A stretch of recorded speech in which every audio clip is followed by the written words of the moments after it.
Hello viewers, welcome back to BakoMaths. And today's lesson we'll be looking at equal complex numbers. If you have not subscribed to this channel, kindly subscribe for more updates. Let's get started.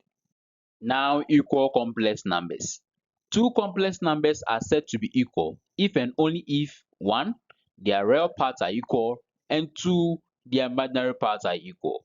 Given two complex numbers, a plus bi and c plus di are considered equal and can be written as a plus bi to be equal to c plus di if a is equal to c, which implies that their real parts are equal, and b is equal to d, which implies that their imaginary parts are equal. Now, let's work out this exercise. Find m and n if z1 is equal to z2, given z1 to be equal to 5 plus mi and z2 to be equal to n plus 4i.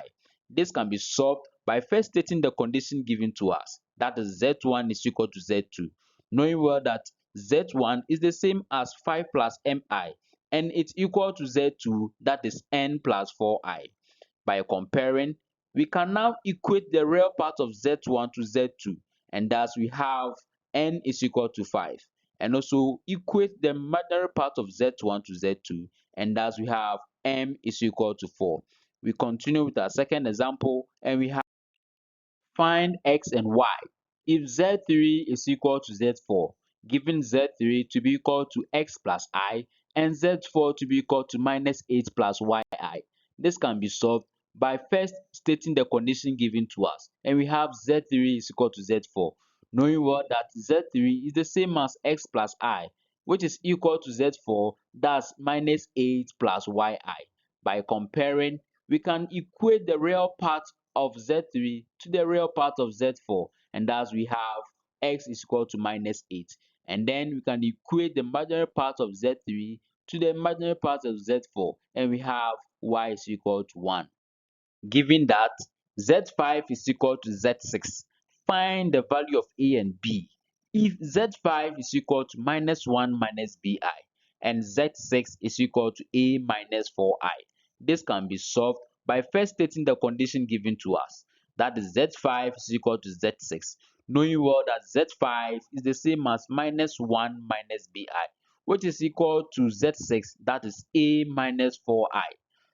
We continue by comparing the real part of z5 to the real part of z6, and we have a is equal to minus 1. And then also, we compare the imaginary part of z5 to the imaginary part of z6, and we have minus b is equal to minus 4. This can be further solved by dividing both sides by negative 1, and hence we have b is equal to 4. This concludes our set of examples for today. But before we wrap up today's video, let's check out these trials.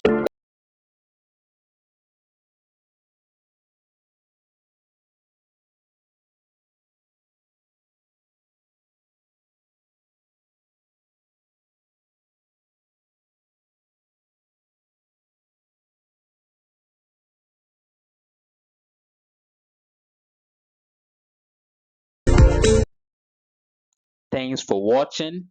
Kindly like, comment, subscribe, and share. BakoMaths, thinking beyond infinity.